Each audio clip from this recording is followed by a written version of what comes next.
บายดีทุกคนสำหรับมื้อนี้เนาะเฮาสิมาเฮ็ดป่นปลาบ่ได้ลงคลิปต่อเนื่องกันเนาะมันก็เฮ็ดให้ยอดวิวเฮาตกลงหลาย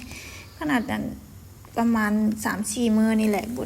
ได้ลงคลิปแบบต่อเนื่องกันนะมันก็เฮ็ดให้ยอดวิวตกลงเลยก็เลยมื้อนี้ก็สิบ่มีเวลาอีหลีเนาะทุกคนเนาะมื้อนี้สิมาเฮ็ดป่นปลาให้แม่ตู่ปลาโจกทำอิดว่าสิเฮ็ดก้อยถามเพิ่นว่าสิกินก้อยบ่หรือว่าสิเฮ็ดป่นว่าซั่นเพิ่นว่าเฮ็ดป่นแล้วก็สิลวกผักเผอิญว่ามีดอกกระเจียวอยู่เนาะแล้วก็สิไปเก็บผักอยู่สวน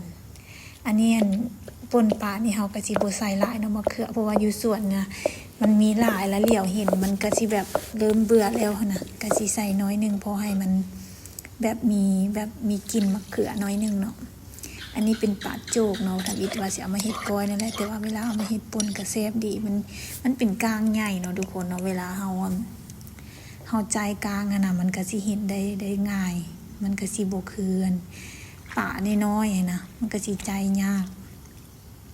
อันนี้ผักเก็บมาแต่สวนเนาะก็สิมีดอกกระเจียวเด้แล้วก็สิมีมะกระเจี๊ยบเชียมาลวกป่นกันผักกูดน้อยนึงผักโขมเนาะว่าไปตลาดปวดแล้วก็เห็นเขาเจ้าเอาดอกกระเจียวมาขายนะก็เลยสิถามซื้อต้นเขาเจ้าทิศหน้าทิศในนี่แหละเขาเจ้าสิเอามาให้ก็สิมาปลูกชื่อได้ว่าต้นดอกกระเจียวมันจะเป็นคล้ายๆกับต้นข่าเนาะที่กี้เคยไปภู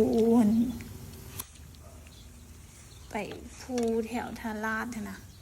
ก็สิเห็นต้นดอกกระเจียวที่ว่ามันเกิดอยู่ตามตีนภูนะมันก็สิคล้ายคือต้นข่าต้นดอกแดงนี่แหละแต่ว่าก็สิบ่มาปลูกหลายดอกทุกคนเพื่อสิปลูกให้มันเป็นแบบให้มันมีไว้กินในบ้านจะก่อ2 ก่อนะ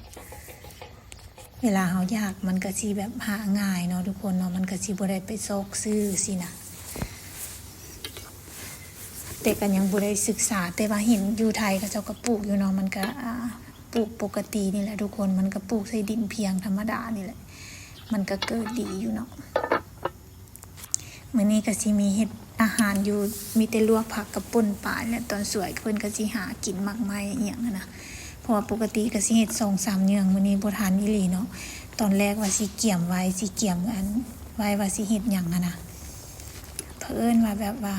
บ่ทันเนาะทุกคนเนาะว่าสิเฮ็ดตอนเช้าสิลุกเอาเช้าเผอิญว่าตื่นสวยอีกต่างหากเนาะก็เลยแบบว่ามันก็สิได้ประมาณนี้แต่ว่ามื้ออื่นก็สิพยายามเฮ็ดอย่างอื่นให้เพิ่นกินอีกนะ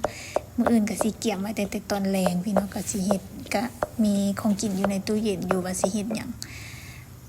สำหรับมื้อนี้ก็สิมีเท่านี้ละทุกคนจะฟ้าวหนีปลากันเด้อบ๊ายบายพบกันใหม่ในคลิปหน้า